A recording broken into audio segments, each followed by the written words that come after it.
महानूर ड्रामे का बेड़ा गर्क कर दिया। हुमायूं अशरफ की वजह से ये ड्रामा लोगों में मकबूल हुआ था, लेकिन अब इसकी कहानी ने सबको बोर कर दिया है।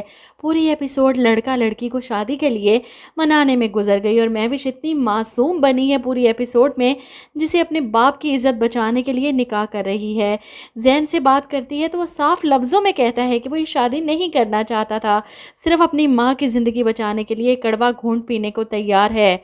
लेकिन वहीं महविश जो बाहर तो इनकार कर रही थी कि मेरी ज़िंदगी है, कोई मजाक थोड़ी, यहाँ जैन की बातें सुनने के बावजूद भी इनकार नहीं करती, बल्कि फ़ौरन मान जाती है कि मैं शादी के लिए तैयार हूँ।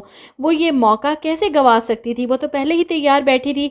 बस ये सब ड्रामा करना ज़रूरी था ताकि घर वालों को लगे कि महविश अपने बाप की इज्जत बचाने के लिए कुर्बानी दे रही है। इतनी सीधी और मासूम है नहीं जितनी नज़र आने की कोशिश कर रही है। और अगली एपिसोड में ये सारा सीधापन सामने आ जाएगा जब महानूर के लिए सजे हुए कमरे में महविश को लाकर बिठाया जाएगा और वहीं जैन जो अभी तक महानूर के ही ख्वाबों ख्यालों में है, इसे इस घर में महानूर नजर आती है, हंसती मुस्कुराते बातें करती हुई। जैन इतने उदास क्यों हो, ये तो खुशी का दिन है। इस दिन का तो आपको कितनी बेसब्री से इंतज़ार था ना।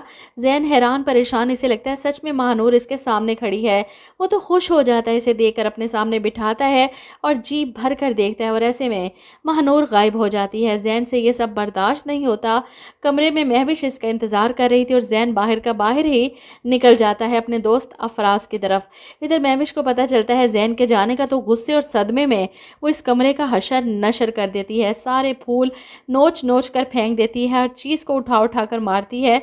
वो गुस्से से हंसती भी है, रोती भी है, जुनूनी हो चुकी है कि जैन इसका होकर भी इसका ना हो सका। पता नहीं कब तक उस महानूर के पीछे पागल रहेगा।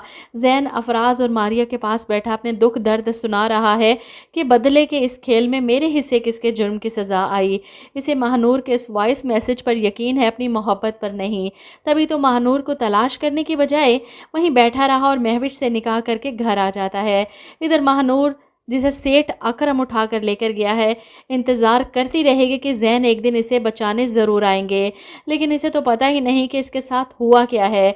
अब महविश और जैन की शादी हो चुकी है, महानूर की शादी जैन से कैसे हो सकती है। अब या तो महविश मरेगी और उधर से सेठ अकरम रास्ते से हटेगा, तभी तो ये दोनों एक हो सकते हैं। और ये सोचकर मेरे रोंगटे खड़े हो रहे हैं कि इस सब में कितना टाइम लग जाएगा।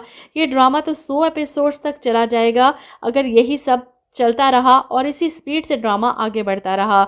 जब तक महविश की सच्चाई सामने आएगी तभी कुछ पता चलेगा कि महानूर कैसे गायब हुई। आप लोग क्या कहते हैं इस बारे में, कमेंट करके ज़रूर बताइएगा।